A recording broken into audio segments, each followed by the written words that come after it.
Mambo vipi mpendwa mfuatiliaji wa channel yetu hii ya habari mpya G5. Habari ambazo zina trend kwa muda na wakati huu, msikilizaji, ni kuhusu Chama cha Demokrasia na Maendeleo. Wanachama wake, wale ambao waliokuwa wamekikimbia chama hicho, wale ambao waliokuwa wanahusika na kundi lililofahamika kama G55, leo hii wamepokelewa rasmi katika Chama cha Ukombozi wa Umma na mwenyekiti wa chama hicho Bwana Hashim Rungwe. Leo hii bwana wamepokelewa rasmi katika chama hicho, na miongoni mwa watu ambao waliopokelewa ni pamoja na aliyekuwa naibu katibu mkuu bara Bwana Kigaila, lakini vile vile mtu mwingine ambaye aliyepokelewa ni aliyekuwa naibu katibu wa Chama cha Demokrasia na Maendeleo katika awamu iliyopita kwa upande wa Zanzibar, Mheshimiwa Salum Mwalimu.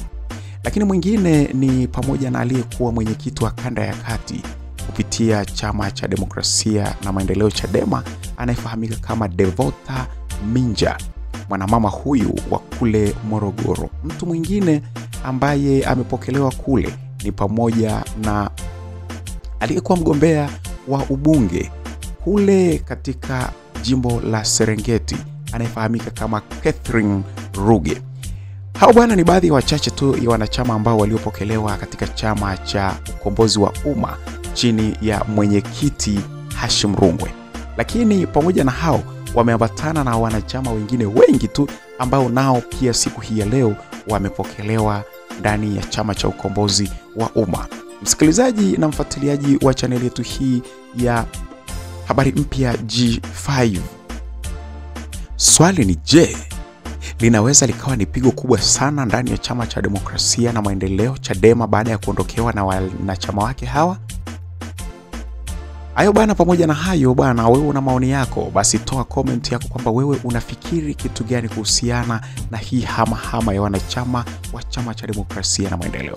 Toa comment yako hapo, toa mtazamo wako hapo kwamba ni je, ndio mwisho wa Chadema huo au ni vipi? Ni mambo gani ambayo wewe unayafikiri zaidi? Bwana, kufikia hapo, hiyo ndio taarifa yetu ambayo iliyotufikia muda huu.